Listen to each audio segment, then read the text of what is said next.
And that upcoming mission has even more ties here to Southern California. The teams that develop the engines that will propel Artemis II into orbit are here in Canoga Park. Today in LA's Cádiz Klemack met the minds behind the new mission to the moon.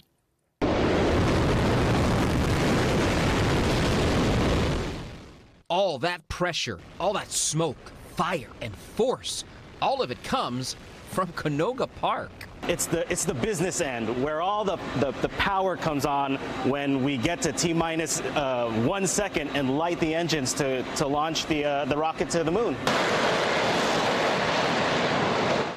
They are the RS-25 engines, redesigned from the Legacy Space Shuttle main engines, the same shuttles that launched in the 1980s and retired in 2011. These engines now about to send humans back to the moon and eventually to Mars. I personally work on these engines.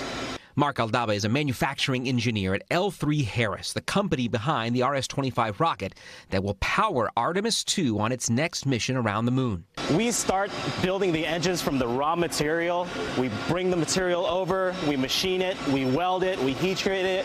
We go through all different types of processes to get to what you see right behind me. Artemis II is set to be the first crewed lunar mission in more than 50 years, carrying 4 astronauts around the moon and back, an essential first step to future missions to put humans back on the moon's surface. And at the controls of the ship is Pomona native Victor Glover.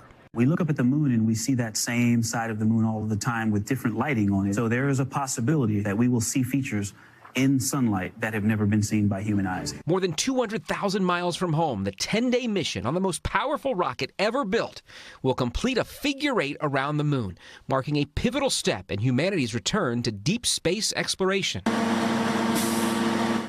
Extremely proud to be able to work on a program such as Artemis. And we want you, the community of Los Angeles, to know that these opportunities aren't just for